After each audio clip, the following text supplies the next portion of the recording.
নমস্কাৰ বন্ধু বান্ধৱীসকল, মোৰ ইউটিউব চেনেলৰ অন্য এটা ভিডিঅ'লৈ আপোনালোক সকলোকে স্বাগতম জনাইছোঁ। আজি আহি পাইছোঁহি মোৰ মামাহঁতৰ ঘৰ।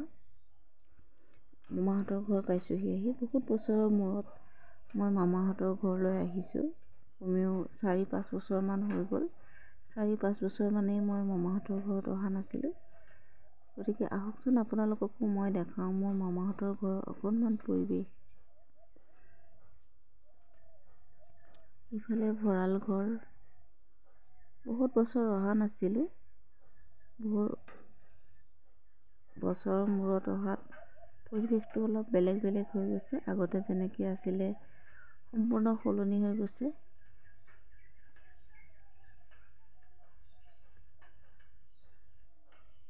ইফালে আইতাই চোতাল চাফা কৰিছে, কাৰণ ধান কটা হৈ আছে। ধান ঘৰলৈ আনিব লগা হৈছে, যিহেতু হাতী আহে। গতিকে ধানবোৰ সোনকালে ঘৰলৈ আনিব লাগিব। এফালে ডাঙৰ আইতাই খীৰাই আছে গাখীৰ।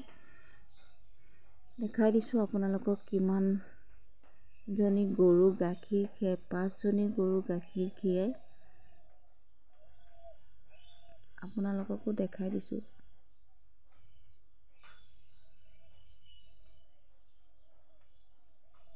এফালে গাখীৰ খীৰাই আছে আইতাই।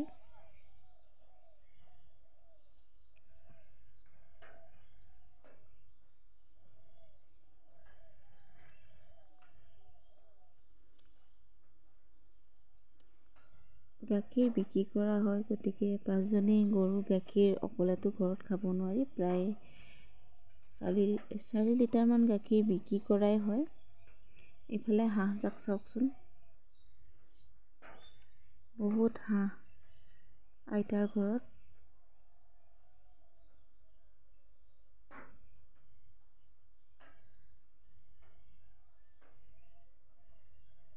হাঁহ ছাগলী সকলো বস্তু পুহিলে মানুহ চলা ফিৰাত অলপমান সহায় হয়, কাৰণ তাৰ পৰা বিক্ৰী কৰি 2 টকা উপাৰ্জন কৰিব পৰা যায়। গতিকে মানুহক সকলো ধৰণৰ বস্তুৱেই দৰকাৰ হয়।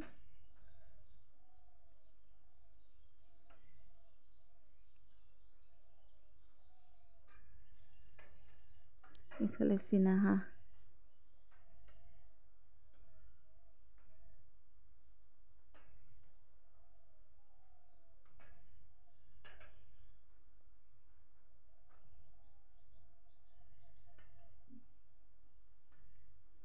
গাখীৰবোৰ দেখুৱাই দিছোঁ খীৰাই পেলাই কিমানখিনি ওলালে। ইফালে চাওকচোন, জাৰটো অকণমান বাকী আছে, আৰু ইফালে চচটোত 1 চৌ হৈ গৈছে। প্ৰায় আধাখিনি গাখীৰ বিক্ৰী কৰা হ'ব। অলপমান দেখাই দিছোঁ আমাৰ পিঞ্চুৰ, মোৰ ভাগিন ল'ৰা।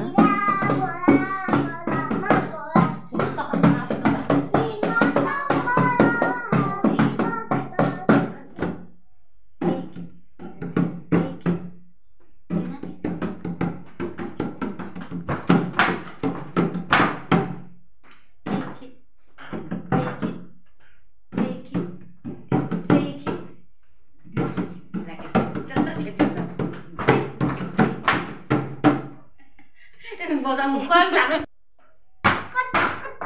Ini tahu kaji boy jaro.